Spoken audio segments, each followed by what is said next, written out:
নমস্কার, আজকে তৈরি করব চকলেট কেক। এখানে দেখো চকলেট স্পঞ্জ আমি তৈরি করে নিয়েছিলাম।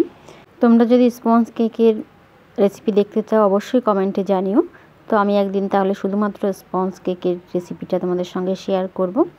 তো যেহেতু স্পঞ্জ কেকের রেসিপিটা শেয়ার করলে একই সঙ্গে ভিডিওটা অনেকটা লং হয়ে যায়, সেই কারণে কিন্তু স্পঞ্জ কেকের রেসিপিটা এই সঙ্গে আর শেয়ার করা হয় না। তোমরা কমেন্টে জানিও, তোমরা যদি দেখতে চাও অবশ্যই করে দেখানো যাবে। তো এখানে দেখো স্পঞ্জটাকে আমি সুন্দর করে কেটে নিয়েছি, কেটে একদম পরিষ্কার করে নিয়েছি। আর যেহেতু আজকে ছিল চকলেট কেক, সেই কারণে কিন্তু আজকে চকলেট ক্রিম এখানে ব্যবহার করেছি। এখানে কিন্তু হুইপ ক্রিমের ভেতরে চকলেট গানাশ দিয়ে আমরা কিন্তু চকলেট ক্রিমটা তৈরি করে থাকি। চকলেট ক্রিমটাও এখানে দিয়ে সুন্দর করে সমান করে নিচ্ছি। আর এখানে কিন্তু আজকে আর আমি পাইপিং ব্যাগ ইউজ করছি না। তোমরা যারা নতুন অবশ্যই প্রথম দিকে কিন্তু পাইপিং ব্যাগটা ইউজ করো, তাহলে কিন্তু কেকের যে ক্রিমটা সেটা সমস্ত জায়গায় সমানভাবে ছড়িয়ে যাবে। তো আমি কিন্তু এখানে সরাসরি আজকে ব্যবহার করছি।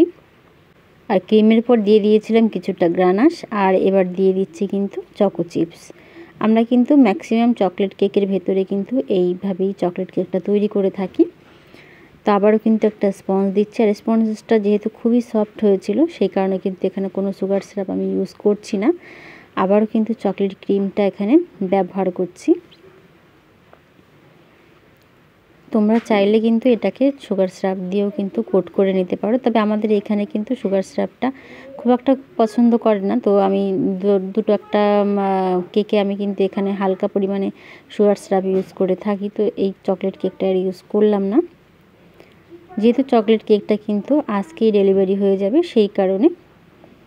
আর তোমরা যদি মনে করো যে কেকটা একদিন দুদিন পরে ডেলিভারি হবে বা একদিন দুদিন পরে কেকটা কাটা হবে, তাহলে কিন্তু তোমরা অবশ্যই সুগার সিরাপটা ব্যবহার করো। নাহলে কিন্তু অনেক সময় কেকটা অনেক ড্রাই হয়ে যায় এবং কেকের গা দিয়ে কিন্তু ক্র্যাক আসে। তো দেখো এইভাবে করতে করতে আমি কিন্তু আরেকটাও লেয়ার দেওয়া হয়ে গিয়েছে। এইভাবে কিন্তু সমস্ত লেয়ারগুলোই তৈরি করে নিচ্ছি।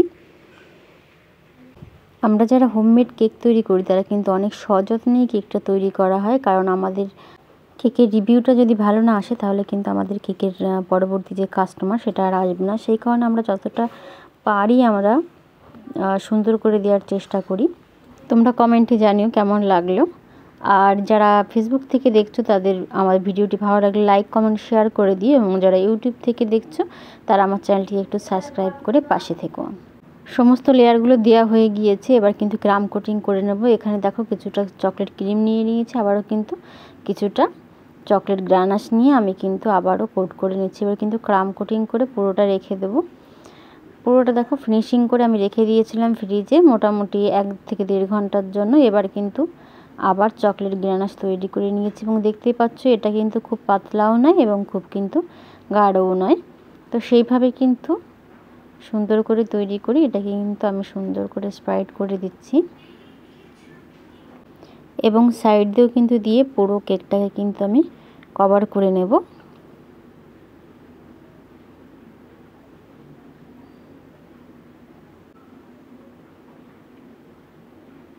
এবার কিন্তু প্যালেট নাইফের সাহায্যে আমি হালকা করে যেখানে যেখানে ফাঁকা আছে সেখানে কিন্তু সুন্দর করে দিয়ে দেব, এবং পুরো কেকে কভার করার পর আমরা কিন্তু কেকের যে বোর্ডটা ছিল সেটাকে কিন্তু সুন্দর করে পরিষ্কার করে নিয়েছি।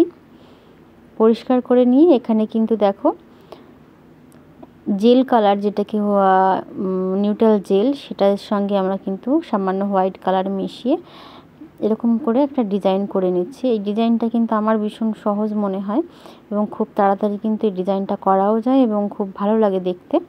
তো তোমরা অবশ্যই একবার ট্রাই করে দেখো, তোমাদের কেমন লাগে সেটাও কমেন্টে জানিও।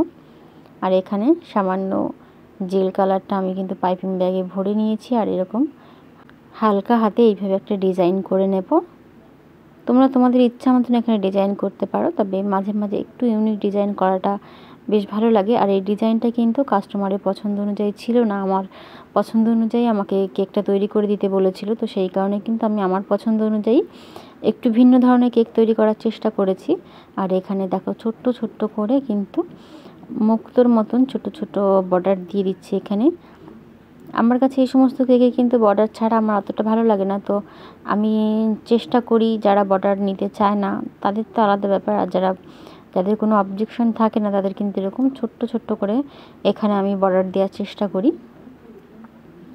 তো এখানে দেখো আমার বর্ডারটা দেওয়া মোটামুটি কমপ্লিট হয়ে গেছে। আর এখানে কিন্তু কিছু চকলেট আমি আগের থেকেই তৈরি করে রেখেছিলাম, সেইগুলোকে কিন্তু এখানে বসিয়ে দেব। তোমাদের কেমন লাগলো কেকটি অবশ্যই কমেন্টে জানিও। সকলকে শেষ পর্যন্ত দেখার জন্য অনেক ধন্যবাদ, এবং যারা আমার ভিডিওতে লাইক কমেন্ট শেয়ার করো তাদেরকেও অনেক অনেক অনেক ধন্যবাদ।